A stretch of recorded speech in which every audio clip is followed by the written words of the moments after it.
রব্বি আউযু বিকা মিন হামাযাতিশ শায়াতিন আউযু বিকা রব্বি আন ইয়াহদুরুন। প্রতিপালক, আপনার কাছে আশ্রয় প্রার্থনা করছি শয়তানদের সমস্ত রকমের প্ররোচনা হতে। আশ্রয় প্রার্থনা করছি আপনার কাছে তাদের সমস্ত রকমের উপস্থিতি হতে। আমাদের আলোচনাটা হচ্ছিল সূরা তাহরিম নিয়ে, রসুলের স্ত্রীদের ব্যাপার নিয়ে। তো আল্লাহ বলছেন, ইয়া আইয়ুহাল্লাযীনা কাফারু, ওহে হে যারা প্রত্যাখ্যান করেছ, লা তা'তাযিরু, আর না তোমরা ওজর পেশ করো আল ইয়াউমা, আজকের এই দিনে। মানে এটা ডে অফ রেজারেকশনের কথা বলা হচ্ছে। ইন্নামা তুজ্জাউনা, প্রকৃতপক্ষে তোমাদের প্রতিফল দেওয়া হবে মা কুনতুম তা'লামুন, যা তোমরা করেছ ঠিক তারই। তো এই যে এর মধ্যে হুট করে কাফারের কথা বলা হলো কেন, এইটাও একটা প্রশ্নের বিষয়। যে কথা হচ্ছিল রাসূলের পরিবার নিয়ে, কথা হচ্ছিল বিশ্বাসীদের নিয়ে, যে তোমরা তোমাদের আহাল পরিবারকে বাঁচাও, সেখানে গিয়ে হুট করে আল্লাহ কাফেরের কথা বলে দিলেন, প্রত্যাখ্যানকারীর কথা বলে দিলেন। এইটাও আমাদের ভাবার একটা বিষয়। যাই হোক, আমরা মূল বিষয়ের দিকে ফোকাস করব, রসুলের স্ত্রীদের ব্যাপারে আমরা ফোকাস করব।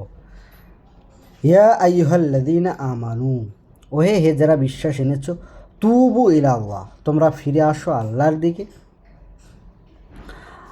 তাওবাতুন নাসুহা, আর তোমরা ফিরে আসো খালেজভাবে, একনিষ্ঠভাবে।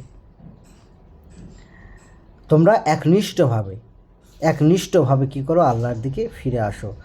আসা, সম্ভবত, রব্বুকুম, তোমাদের সৃষ্টিকর্তা প্রতিপালক, আই ইকাফিরু আনকুম সাইয়্যাতিকুম, মোচন করবেন তোমাদের থেকে তোমাদের ত্রুটি বিচ্যুতি, ওয়া ইউদখিলুকুমুল জান্নাহ, আর তোমাদের প্রবেশ করাবেন বনবাগিচায়, তাজরি মিন তাহতিহাল আনহার, প্রবাহিত যার সারা অঞ্চল ঝর্ণা, নদী, জলপ্রপাত।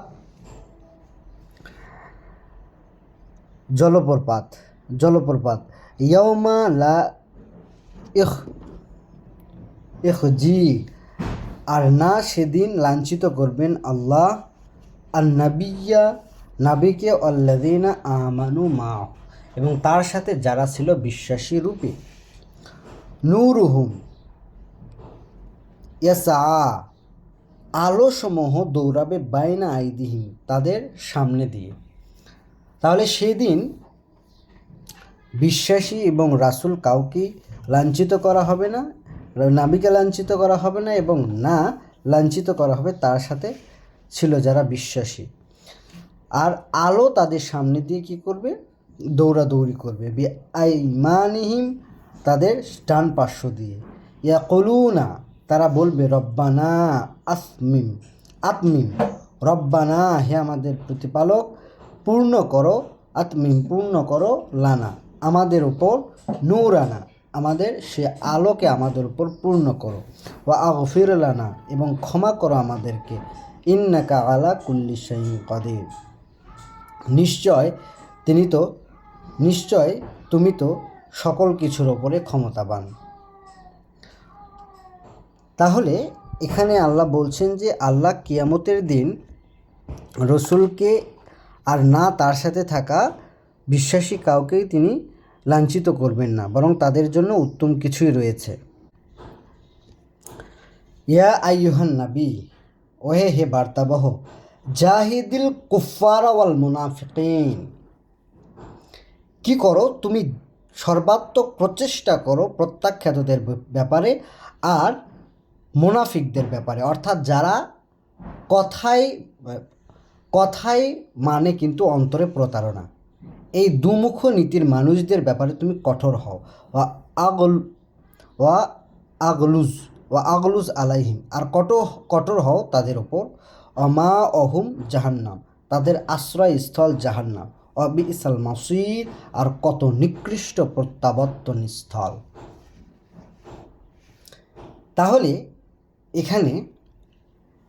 এখানে কি যে রসুলকে আল্লাহ বলছেন তুমি জিহাদ করো, জিহাদ মানে কঠোর প্রচেষ্টা করো কাফেরদের বিরুদ্ধে।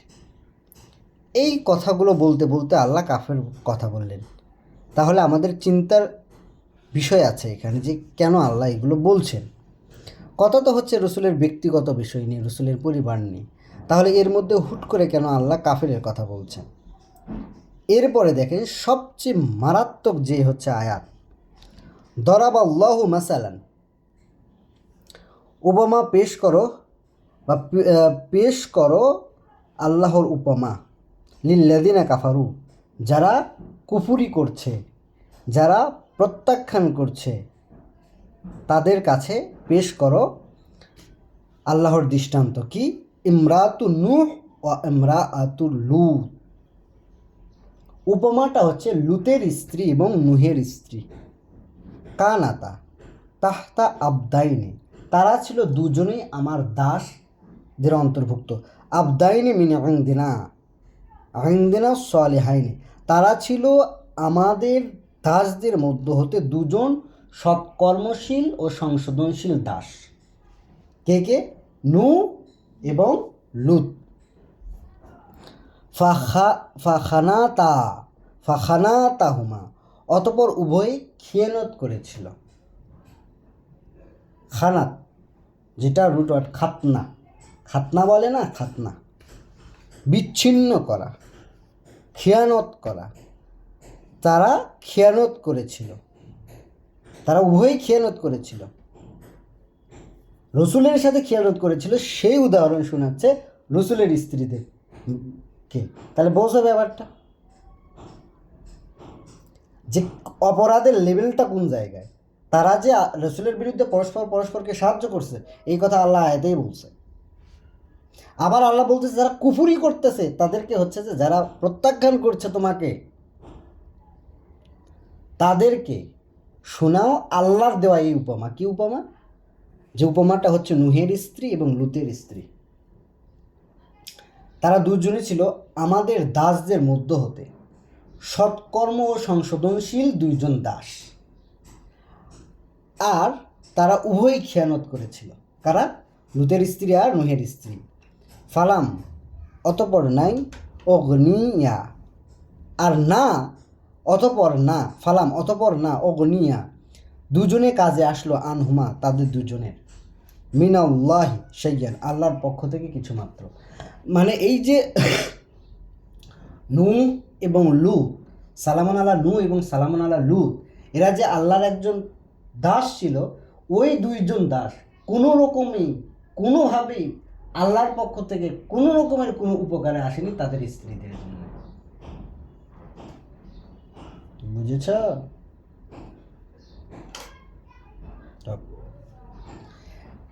ব্যাপারটা ভাবতে হবে। রসুলের স্ত্রী হইলেই সে ধোয়া তুলসী পাতা না, টাক করে পড়া যাবে না যে রসুলের স্ত্রী মানে হয়ে গেছে। কি বলতেছে আল্লাহ? আচ্ছা, অক্তিলা, এবং বলা হলো আদখুলুন নার, জাহান্নামে প্রবেশ করো, অগ্নিতে প্রবেশ করো, আগুনে প্রবেশ করো, নরকে প্রবেশ করো, মা দাখিলাইনে, যারা প্রবেশকারী তাদের সাথে তোমরা দুজনেও এই আগুনে প্রবেশ করো। লুতের স্ত্রী আর নুহের স্ত্রীকে বলা হয়েছে। কি করেছিল? তারা খেয়ানত করেছিল। আর এখানে আল্লাহ কি করে বলতেছে এই গল্পটা শোনাও। তাকে শোনাও যে কুফরি করছে তাদের। তার আগে আয়াত তো তাই বলছে যে তারা আল্লাহ রসুলের বিরুদ্ধে পরস্পরকে সাহায্য করছিল। এবং এখানে বলা হয়েছে রসুলকে যে কি করো, তুমি কঠোর হও কাফেরদের ব্যাপারে এবং মুনাফিকদের ব্যাপারে। মুনাফিক কারা? মুখে মান্যতা, অন্তরে আত্মপ্রতারণা, এদের ব্যাপারে। আর তারপরে এই উদাহরণটা আল্লাহ দিলেন। এখন তাইলে এই আয়াত তো স্পষ্ট করলো ব্যাপারটা যে তারা খেয়ানতকারী, নতুবা তারা কাফের, নতুবা তারা মুনাফিক, এই ক্যাটাগরির মধ্যে। এবং আল্লাহ বলছে ওদের, যদি তোমরা তওবা না করো তাহলে তোমাদের ডিভোর্স দিয়ে একদম তার পরিবর্তে একদম পরিবর্তন করে দেবো রসুলকে অন্য স্ত্রীদের, যারা তোমাদের চাইতেও হবে আত্মসমর্পণকারী, মানে তোমাদের চাইতেও বেশি মুসলিম, তোমাদের চাইতেও বেশি মুমিন, তোমাদের চাইতেও বেশি আবেদিন। তাইলে কত বড় ভয়ঙ্কর অপরাধ, যার জন্য আল্লাহর ডিভোর্সের জন্য নোটিশ দেয়। যদি তোমরা তৌবা না করো। এখন তারা তৌবা করছে কি না এইটা এখানে বলা নাই, কিন্তু এই জায়গাতে এই জিনিসটা বলতেছে, উদাহরণটা তাদের শোনাও। তারা যদি তৌবা করতো, ফিরে যদি আসতে, তাহলে আল্লাহ এই উদাহরণটা দিত? আর তার অর্থ কি দাঁড়াচ্ছে? ওয়ার্নিং তো দিল, তারপরে আল্লাহ আবার এটা শোনাচ্ছে কেন? কারণ তারা দুজন আবেদ বান্দা থাকার পরেও তারা কিন্তু কোনো রকমের কোনো উপকারে আসেনি তাদের স্ত্রীদের। তো তোমরাও রসুলের স্ত্রী হয়েও কিন্তু কোনো কি পাবা না, বেনিফিট পাবা না। মানে এই অবধি এখনও তারা তৌবা করেনি, পরে করেছে কিনা সেটা তাদের ব্যাপার, কিন্তু এই পর্যন্ত এখনও তারা তৌবা করেনি। আল্লাহ একদম রীতিমতো যুদ্ধ ঘোষণা করেছেন তাদের জন্য। উল্টো দিকে আল্লাহ উদাহরণ দিচ্ছেন, মারিয়ামু ইবনাতা ইমরান, অপরদিকে মারিয়ম ইমরানের কন্যা, আল্লাতি আহসানাত, যে সংরক্ষণ করেছিল, যে দুর্গ নির্মাণ করেছিল, ফারজাহা, তার সতীত্বের ব্যাপারে, ফা নাফাক না, অতঃপর আমরাই ফুঁকে দিয়েছিলাম, ফি, তার মধ্যে, মিন রূহিনা, আমাদের থেকে একটি আদেশ, অসাদ্দাক্তা বিকালিমাতিন রব্বিহা, অতঃপর সে সত্যতা প্রমাণ করেছিল তার রবের সেই বাক্যগুলোর, শব্দগুলোর, কথাগুলোর, অকুতুবিহি, এবং কিতাবগুলোর, অকানাত মিনাল কানিতিন, আর সে যে ছিল অনুগতদের মধ্যে একজন, অনুগতদের মধ্যে অন্তর্ভুক্ত। তাহলে তার স্পেসিফিকেশন আল্লাহ কি দিলেন? যে তার স্পেসিফিকেশন হচ্ছে সে আল্লাহর যে ওয়ার্ড ছিল, শব্দ, সেগুলোকে সে হচ্ছে কি করেছে, সত্য প্রমাণ করেছে, সত্যতা নিশ্চিত করেছে, এবং সত্যতা নিশ্চিত করেছে কিতাব সময়ে। কারণ তার পেটে সে যে যাকে ধারণ করছিল সে নিজেই একটা জীবন্ত কিতাব। পৃথিবীতে যতগুলো নবী রসুল পাঠিয়েছে আল্লাহ, প্রত্যেকটা নবী রসুলকে আল্লাহ কিতাব দিয়েছে, মানে নবীদের প্রতি কিতাবটা সেন্ড করছে। আর যে ব্যক্তি নিজেই একজন কিতাব, অর্থাৎ সে ছোটবেলায় কথা বলে উঠছে, মানে হ্যাঁ, সালামুন আলা ঈসা, যে সে নিজেই একটা কিতাব, সে যে কথা বলতো, যেভাবে চলতো, সে নিজেই একটা পুরো জীবন্ত কিতাব। কারণ এইটা কোন অর্থে, যদি তুমি আল্লাহর আদেশ নিষেধ, সৃষ্টিকর্তার আদেশ নিষেধ যদি সেইভাবেই তুমি পালন করো যেভাবে সৃষ্টিকর্তা চায়, তাহলে তুমিও এমন একটা মানুষ হবা যে তুমি তখন কোনো কিছু বললে সেটাও কার্যকর হবে, সেইটাও ফলে যাবে, কারণ স্বয়ং সৃষ্টিকর্তার অনুমোদন থাকবে সেখানে। মানে সে বলতো, সে কি করতো, একটা পাখির মতো আকৃতি বানায় তাতে ফু দিত, আল্লাহর ইচ্ছায় সেটা পাখি হইতো। তো আমাদের ব্যাপারটাও তাই, আমাদের সেই লেভেলে উঠতে হবে, সেই লেভেলে যাইতে হবে, আর এর জন্য যত ময়লা আছে পরিষ্কার করতে হবে। সেই মানুষ হচ্ছে সালামুন আলা ঈসা। হ্যাঁ, তাইলে কি বলা হলো, যে এই জায়গা থেকে এই জিনিসটা স্পষ্ট যে নবীর স্ত্রী হলেই সে মাপ পায় না। দ্বিতীয়, নবীর স্ত্রী হইলেই সে একদম ফ্রেশ না। তৃতীয়ত, নবীর ছেলে হলেও সে ফ্রেশ না। সালামুন আলা নূহের ছেলে, আবার নবীর বাবা হইলেও সে হচ্ছে ফ্রেশ না। সালামুন আলা ইব্রাহিমের হচ্ছে বাবা। তো বিপরীত তো আছে, আল্লাহ বিপরীত উদাহরণও দিয়েছেন যেন আমরা বুঝতে পারি, ভাবি, চিন্তা করি। কিন্তু আমরা তো চিন্তা করি না, আমাদের সারাদিনের চিন্তা শুধু কি করে টাকা বাড়ানো যাবে তা।